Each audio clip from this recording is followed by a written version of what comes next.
Hello friends, कैसे हैं आप?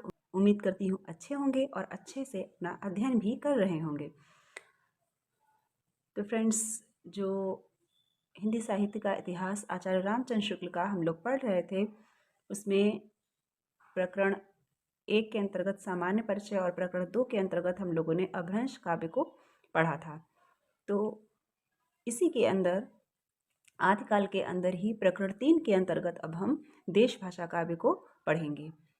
देश भाषा काव्य के अंतर्गत आचार्य शुक्ल ने वीर गाथा काल को रखा है। वीर गाथा काव्य जो है उसको उन्होंने देश भाषा काव्य के अंतर्गत रखा है। और जैसा कि आप जानते हैं, देश भाषा वह भाषा है जो बोलचाल की प्रचलित भाषा हुआ करती थी, और अपभ्रंश भाषा को आचार्य शुक्ल ने कहा है कि ये उस समय के आदिकाल के साहित्य की भाषा रही है। आदिकाल में साहित्य में अपभ्रंश में ही रचनाएं की जाती थीं, और उस समय की प्रचलित बोलचाल की भाषा जो थी उसको देश भाषा कहा है। और उसी देश भाषा में उनको जो साहित्य प्राप्त हुआ है उसी के अंतर्गत वीर गाथा काल आता है, और वीर गाथा की रचनाएं उसी साहित्य के अंतर्गत आती हैं, जिसका कि हम आज विश्लेषण करेंगे। और फ्रेंड्स, अगर आपको ये हिंदी साहित्य के इतिहास की ये श्रृंखला अच्छी लग रही है तो वीडियो को लाइक कर दीजिएगा और चैनल को सब्सक्राइब कर लीजिए, ताकि आपको ऐसे ही सीरीज़ वाइज और टॉपिक वाइज वीडियोस मिलते रहें और आपका कोई वीडियो मिस ना हो पाए।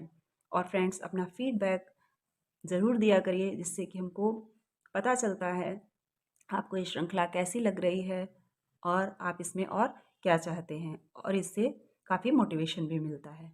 तो चलिए देखते हैं। वीर गाथा काल संवत 1050 से 1375, ये वह समय है जो जहाँ से आदिकाल का प्रारंभ आचार्य शुक्ल ने माना है। इससे पहले का जो अपभ्रंश काव्य हम लोग पढ़ चुके हैं, उस साहित्य को, उस अपभ्रंश में जो रचनाएं पाई गई हैं सिद्ध और नाथों की, उसको जो आचार्य शुक्ल ने साहित्यिक रचनाओं की श्रेणी में नहीं रखा है। आदिकाल को वीर गाथा काल जो उन्होंने कहा है वो इस देश भाषा काव्य के आधार पर ही कहा है। पहले कहा जा चुका है कि प्राकृत की रूढ़ियों से बहुत कुछ मुक्त भाषा के जो पुराने काव्य प्राकृत की, अब यहाँ पर समझिए, प्राकृत की रूढ़ियों से मुक्त बहुत कुछ मुक्त भाषा, प्राकृत की रूढ़ियों में जो बद्ध भाषा थी उसको, वो कौन सी थी? वो अपभ्रंश थी, जिसको उन्होंने प्राकृताभास हिंदी भी कहा है, जिसमें प्राकृत का आभास हो, अर्थात अपभ्रंश। और जो प्राकृत की रूढ़ियों से मुक्त भाषा थी वो देश भाषा थी, बोलचाल की भाषा थी, जिसमें कि उनको ये ग्रंथ मिले हैं, जैसे बीसलदेव रासो, पृथ्वीराज रासो आजकल मिलते हैं। वे संदिग्ध हैं। अब ये ग्रंथ जो मिलते हैं देश भाषा काव्य में, इनका उल्लेख तो किया है, साथ ही यह भी कहते हैं कि ये संदिग्ध हैं। ये जो ग्रंथ उनको देश भाषा काव्य के मिले हैं वीर गाथात्मक, ये प्रामाणिक नहीं है, संदिग्ध हैं। इसी संदिग्ध सामग्री को लेकर थोड़ा बहुत विचार हो सकता है, उसी पर हमें संतोष करना पड़ेगा। अब ये जो वीर गाथात्मक ग्रंथ मिले हैं उसी पर उन्हें संतोष करना पड़ेगा, इसी के आधार पर उस काल का विश्लेषण करना पड़ेगा, भले ही वो प्रामाणिक हो या ना हो, क्योंकि इसके अतिरिक्त और कोई सामग्री प्राप्त नहीं होती है। इतना अनुमान तो किया ही जा सकता है कि प्राकृत पढ़े पंडित ही उस समय कविता नहीं करते थे। जनसाधारण की बोली में गीत, दोहे आदि प्रचलित रहे होंगे, जिन्हें पंडित लोग गंवारू समझते रहे होंगे। ऐसी कविताएं सभाओं तक भी पहुंच जाती रही होंगी। राजा भोज जिस मूसर चंद कहने वालों के सिवा देश भाषा में सुंदर भाव भरी कविता करने वाले भी अवश्य ही रहे होंगे। राजसभाओं में सुनाए जाने वाले नीति श्रृंगार आदि विषय प्रायः दोहों में कहे जाते थे, और वीर रस के पद्य छप्पय में। अब देखिए यहाँ पर राजसभाओं में सुनाए जाने वाले नीति श्रृंगार आदि के विषय प्रायः दोहों में कहे जाते थे। नीति श्रृंगार आदि विषय प्रायः दोहों में कहे जाते थे, और वीर रस के पद छप्पय में। इसीलिए चंद्रबरदाई ने वीर रस का प्रयोग करते हुए छप्पय लिखे हैं पृथ्वीराज रासों में, इसीलिए उनको छप्पयों का राजा कहा गया है। राजाश्रित कवि अपने राजाओं के शौर्य पराक्रम और प्रताप का वर्णन अनूठी उक्तियों के साथ किया करते थे और अपनी वीरोल्लास भरी कविताओं से वीरों को उत्साहित किया करते थे।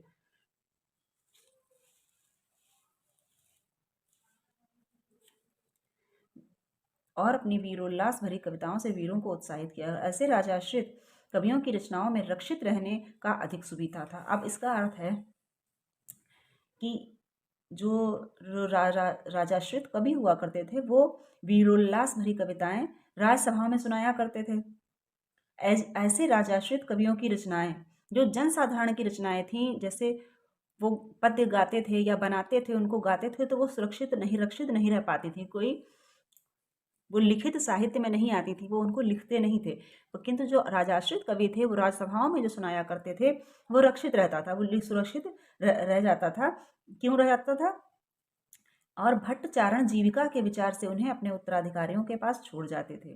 वो उसको लिख लेते थे, लिखित रूप में वो लिख लेते थे और फिर राजाओं को सुनाया करते थे, और इसलिए और भी लिख लेते थे कि वो उन पोथियों को अपने उत्तराधिकारियों के पास छोड़ जाते थे, ताकि आगे भी वो उनके उत्तराधिकारियों को ये सुनाते रहें और उनसे उनकी जीविका चलती रहे, वहाँ पे राजाश्रय वो प्राप्त करते रहें। उत्तरोत्तर भट्टाचारणों की परंपरा में चलते रहने से उनमें फेरफार भी बहुत कुछ होता रहा। अब फेरफार क्यों हुआ? जो किसी भट्ट या चारण ने किसी राजा के लिए कुछ लिखा, वो अपने उत्तराधिकारी के पास छोड़ के गया, तो वो अपने मनमाने ढंग से उसने कुछ न कुछ फेरफार करते रहते थे, तो वो एक दो पीढ़ियों के बाद वो रचना अपने मूल रूप में न रहकर कुछ न कुछ परिवर्तित अवश्य हो जाती थी। इसी रक्षित परंपरा की सामग्री हमारे हिंदी साहित्य के प्रारंभिक काल में मिलती है, और राजाश्रित कवियों द्वारा अपने राजा की प्रशंसा में लिखे गए जो ग्रंथ थे वही इस काल में अर्थात प्रारंभिक काल में मिलते हैं। इसी से यह काल वीरगाथा काल कहलाया और इसी से यह वीरगाथा काल कहा गया। ये हम पहले भी देख चुके हैं। आइए आगे देखते हैं। अब उस समय का काल कैसा था, उस समय क्या परिस्थितियां थीं, उन राजनीतिक परिस्थितियों का वर्णन यहाँ पर आचार्य शुक्ल ने किया है। भारत के इतिहास में यह वह समय था जब मुसलमानों के हमले उत्तर पश्चिम की ओर से लगातार होते रहते थे। इनके धक्के अधिकतर भारत के पश्चिमी प्रांत के निवासियों को सहने पड़ते थे, जहाँ हिंदुओं के बड़े बड़े राज्य प्रतिष्ठित थे। गुप्त साम्राज्य के ध्वस्त होने पर हर्षवर्धन, जिनकी मृत्यु संवत 704 में हुई, के उपरांत भारत का पश्चिमी भाग ही भारतीय सभ्यता और बल वैभव का केंद्र रहा। हर्षवर्धन की मृत्यु के पश्चात भारत का पश्चिमी भाग जो है वही भारतीय सभ्यता और बल वैभव का केंद्र रहा। कन्नौज, अजमेर, अनलवाड़ा आदि बड़ी बड़ी राजधानियां उधर ही प्रतिष्ठित थीं। उधर की भाषा ही शिष्ट भाषा मानी जाती थी। विकास उधर ही हुआ था। भारतीय सभ्यता का बल वैभव का केंद्र पश्चिमी भाग ही था, बड़ी बड़ी राजधानियां भी उधर ही थी। तो बड़े बड़े राजाओं की राजधानियां होने के कारण वहीं का जो भाषा थी वो शिष्ट मानी जाती थी, और कवि चारण आदि उसी भाषा में रचना करते थे, और कवि और चारण आदि जो थे वो उसी भाषा को अपनाते थे। प्रारंभिक काल का जो साहित्य हमें उपलब्ध है उसका आविर्भाव उसी भूभाग में हुआ। ये जो साहित्य प्रारंभिक काल का हमें उपलब्ध होता है, ये कहाँ इसका आविर्भाव हुआ था? उसी भूभाग में, पश्चिमी भाग में। अतः यह स्वाभाविक है कि उसी भूभाग की जनता की चित्तवृत्ति की छाप उस साहित्य पर हो, और जहाँ साहित्य रचा जाता है जिस भूभाग में, उसी भूभाग की जनता की चित्तवृत्ति की छाप उस साहित्य पर आ जाती है। अब यहाँ से देखिए, सारांश यह कि जिस समय से हमारे हिंदी साहित्य का अभ्युदय होता है वह लड़ाई भिड़ाई का समय था, वीरता के गौरव का समय था, और सब बातें पीछे पड़ गई थीं।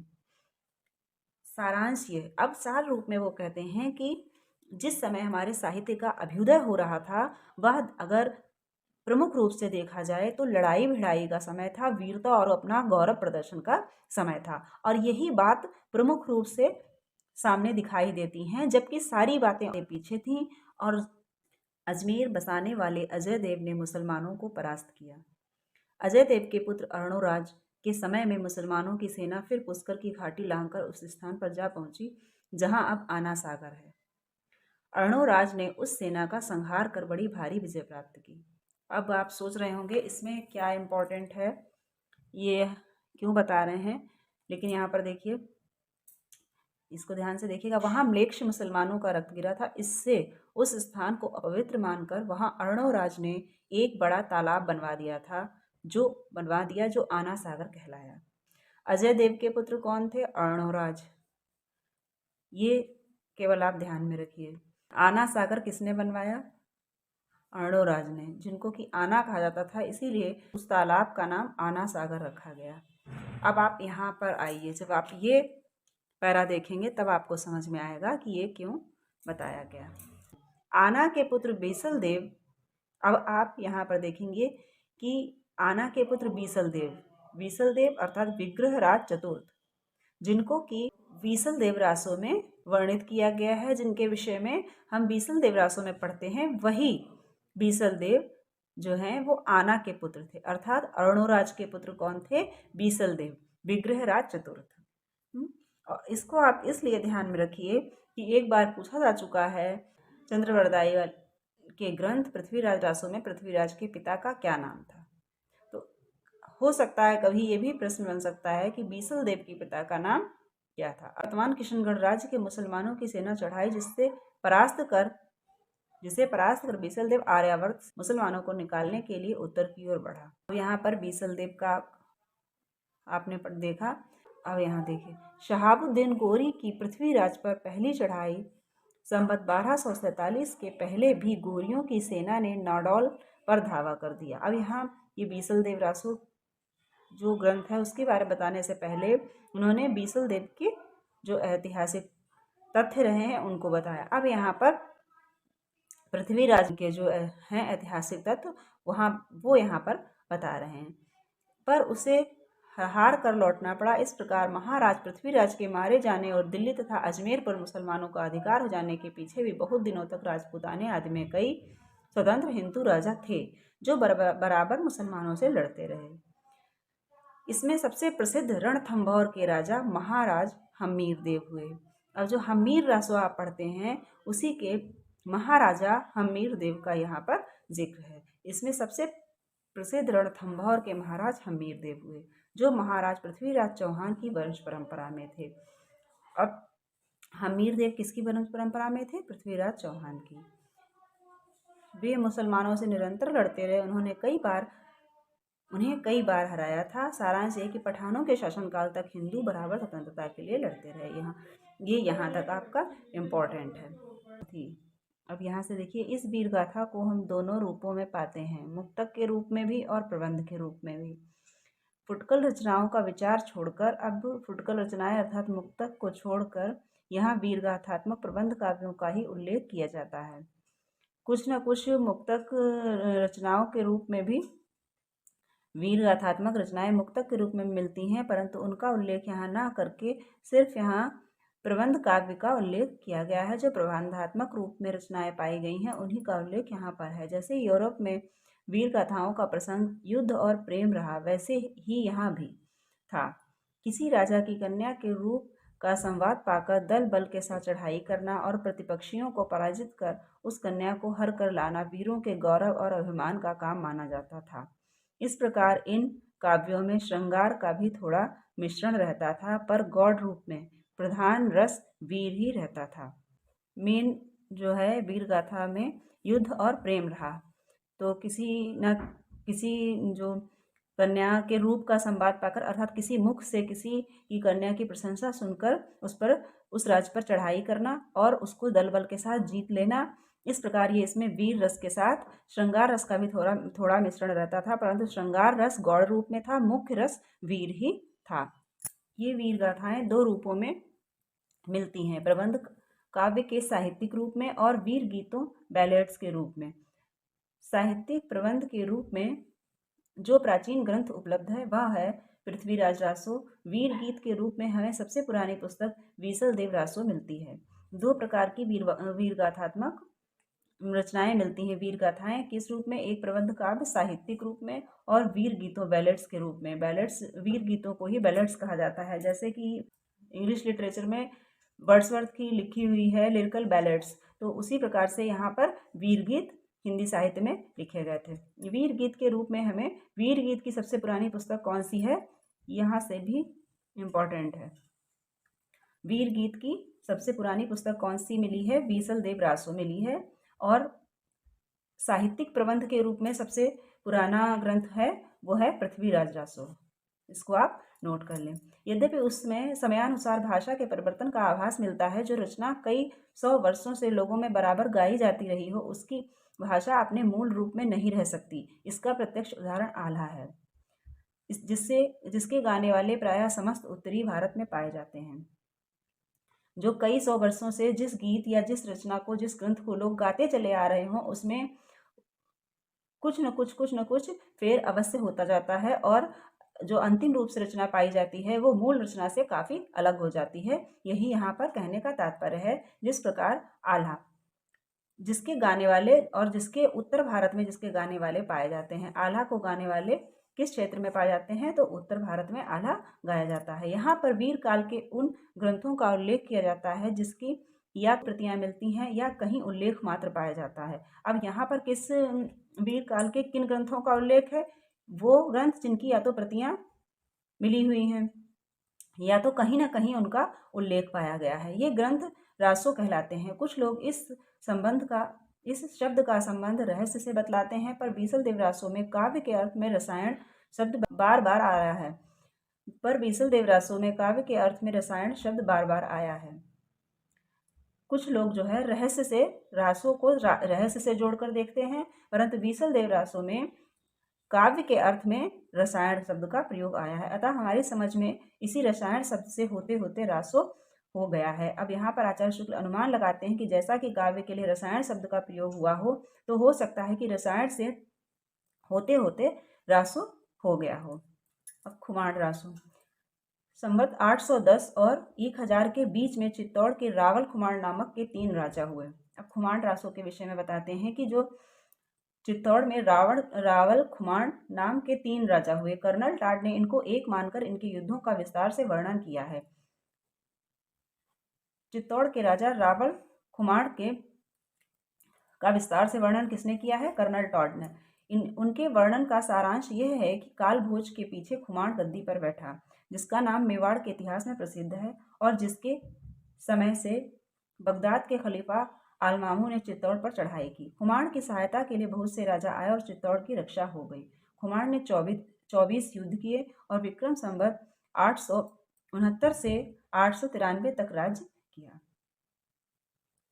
तो ये जो वर्णन है आचार्य शुक्ल ने कहाँ से लिया है? कर्नल टाड ने लिया है। उनके वर्णन का सारांश अब यहाँ पर ये जो उन्होंने वर्णित किया है उसी के वर्णन का सारांश यहाँ पर आचार्य शुक्ल ने रखा है कि किस प्रकार से खुमाण गद्दी पर बैठे और उन्होंने कितने युद्ध किए और उस समय किसका राज्य था, ये सब यहाँ पर बताने का प्रयास आचार्य शुक्ल ने किया है। खुमाण ने कितने युद्ध किए?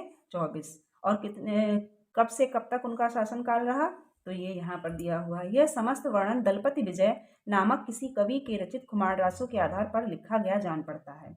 अब ये इस पे अभी अनुमान लगा रहे हैं कि जो कर्नल टाड ने ये सब लिखा है, तो इसका आधार हो सकता है कि दलपति विजय नामक एक कवि पाए गए हैं जिन्होंने खुमाण रासो नामक ग्रंथ लिखा है, उसी के आधार पर इन्होंने ये वर्णित किया हो। पर इस समय खुमाण रासो की जो प्रति प्राप्त है वह अपूर्ण है, और उसमें महाराणा प्रताप सिंह तक का वर्णन है। कालभोज से लेकर तीसरे खुमाण तक की वंश परंपरा इस प्रकार है। वहां पर जो खुमाण रासो की जो अब प्रति प्राप्त हुई है, उसकी कॉपी जो प्राप्त हुई है, उसमें महाराणा प्रताप सिंह तक का वर्णन है, और कालभोज से लेकर तीसरे खुमाण तक की वंश परंपरा जो है उसमें उल्लिखित है। खुमाण पहला, जिनका समय था विक्रम संवत 810 से 865। खुमाण दूसरा, विक्रम संवत 870 से 900 तक खुमाण द्वितीय का समय रहा। खुमाण तृतीय, जिनका समय 965 से 990 तक रहा।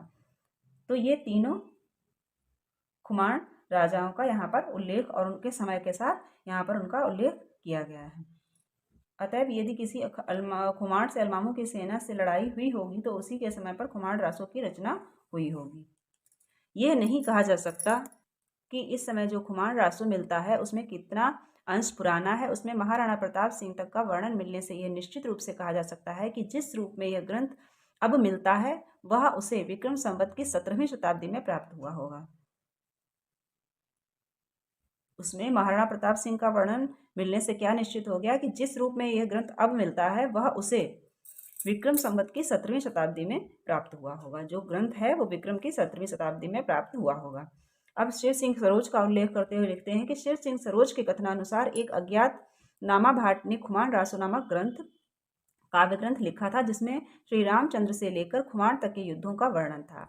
ये कहाँ पर उल्लिखित है? ये शिव सिंह सरोज का कथन है।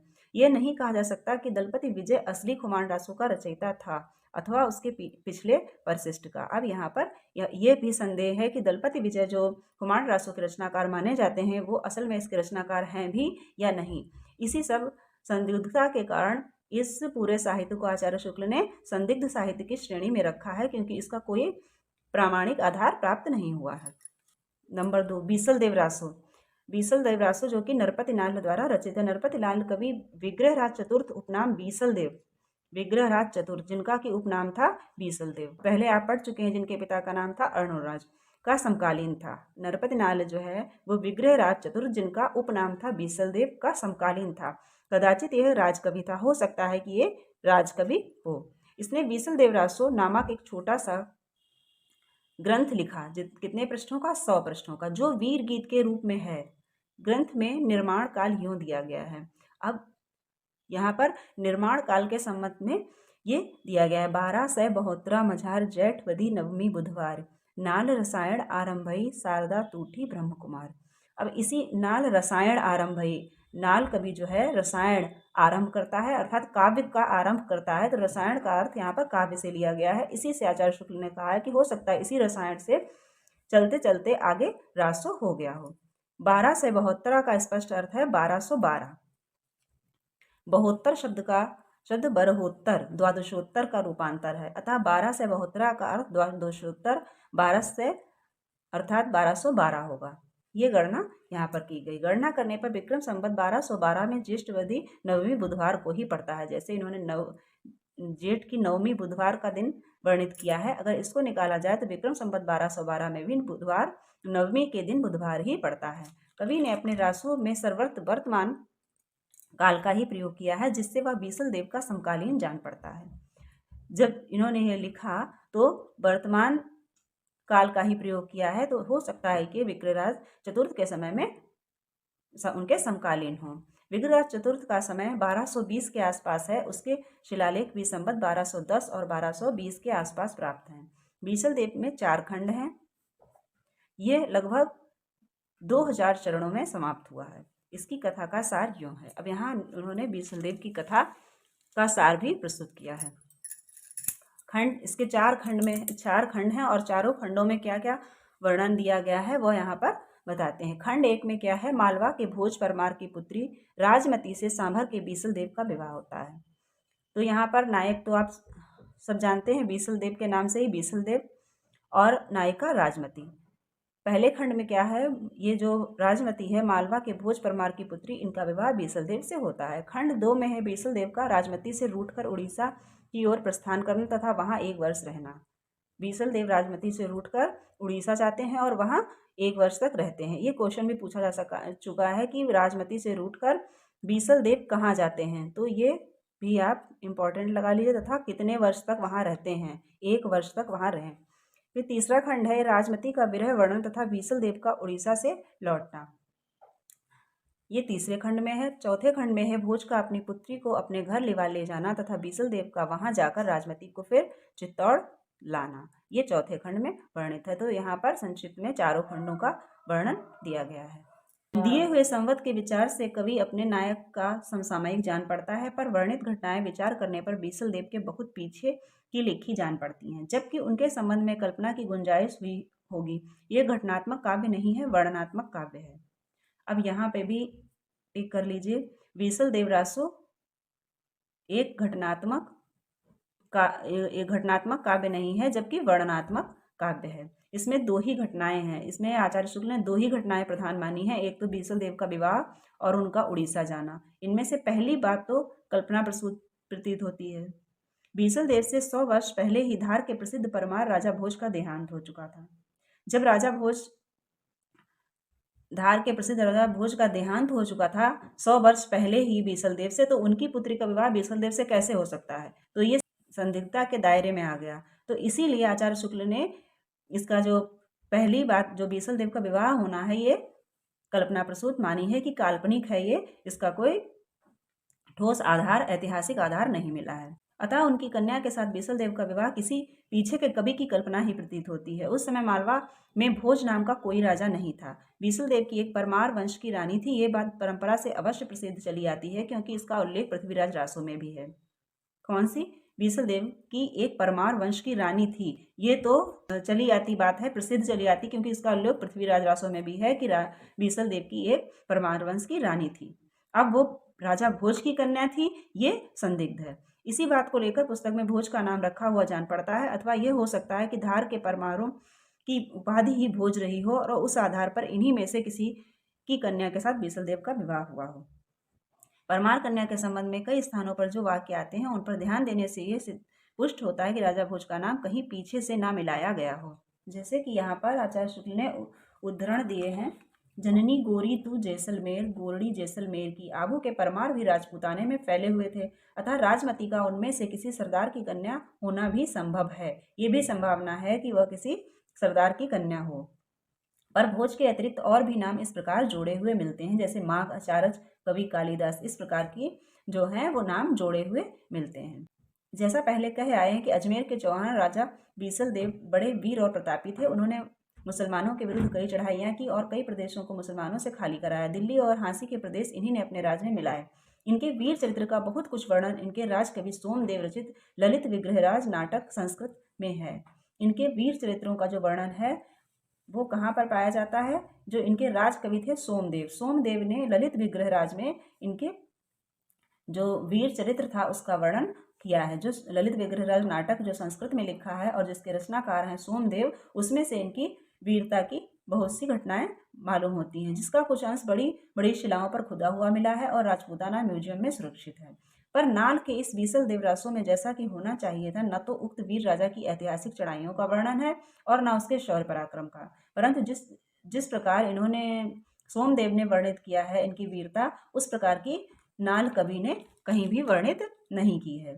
श्रृंगार रस की दृष्टि से विवाह और रूठ कर विदेश जाने का प्रोषित पतिका के वर्णन के लिए मनमाना वर्णन है। जो ये रूठ कर जाना और विवाह होना, इसमें ये मनमाना वर्णन बताते हैं। अतः इस छोटी सी पुस्तक को बीसल देव ऐसे वीर का रासो कहना खटकता है।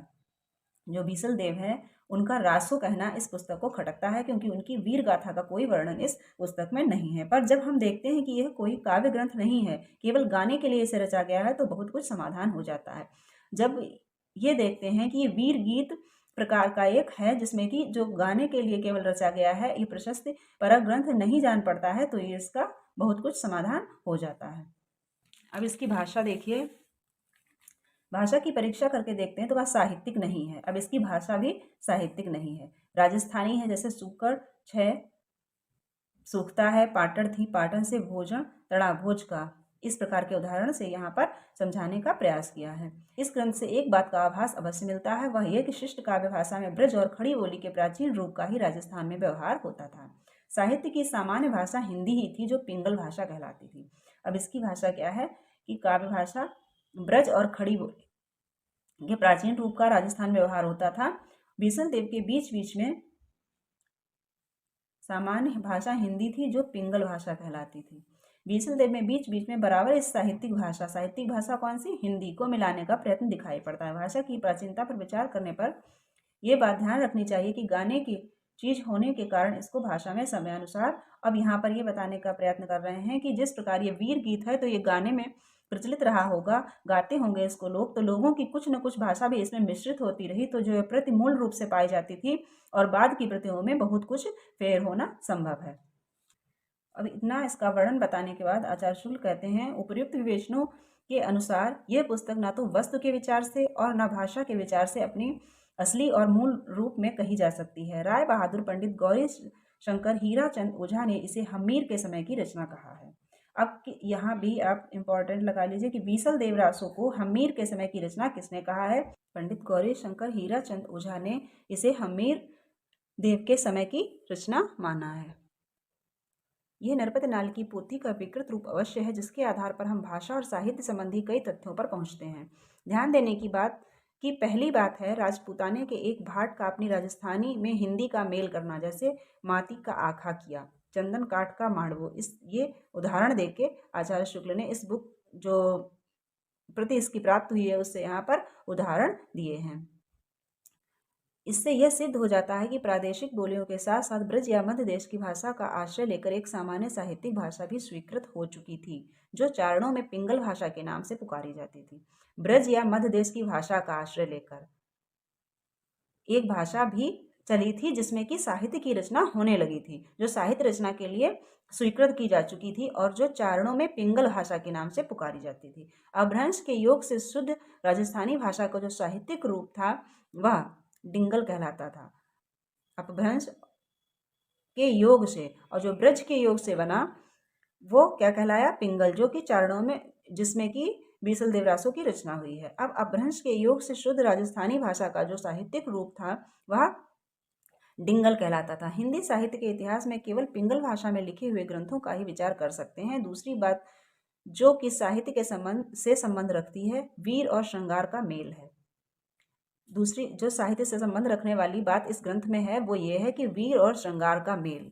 इस ग्रंथ अर्थात बीसल देवरासों में वीर रस और श्रृंगार रस का मेल पाया जाता है। इस ग्रंथ में श्रृंगार की ही प्रधानता है, वीर रस किंचित आभास मात्र है। इस ग्रंथ में श्रृंगार की ही प्रधानता है। ये बीसल देवरासो जो है श्रृंगार रस प्रधान है, जबकि वीर रस का इसमें आभास मात्र ही है। संयोग और वियोग के गीत ही कवि ने गाए हैं और बीसल देवरासों में संगीत और वियोग के गीत ही गाए हैं, जिसके कि उदाहरण यहाँ पर आचार्य शुक्ल ने दिए हैं। ये पूरा जो है यहाँ पर बीसल देवरासों के उदाहरण दिए हुए हैं, उसी से ये उदाहरण लेके यहाँ पर दिया हुआ है। आप चाहें तो पढ़ने के लिए आप इसका स्क्रीनशॉट भी ले सकते हैं। तो आज यहाँ बीसल देवरासों तक कंप्लीट हो गया है। इसके आगे का जो देश भाषा काव्य है, वीरगाथात्मक जो ग्रंथ हैं, उसको हम अगले वीडियो में देखेंगे। तो अगर वीडियो अच्छा लगे तो लाइक करिए और चैनल से जुड़ जाइए ताकि आपको इस बुक की पूरी सीरीज़ इसी प्रकार मिलती रहे और आपका कोई वीडियो मिस ना हो पाए।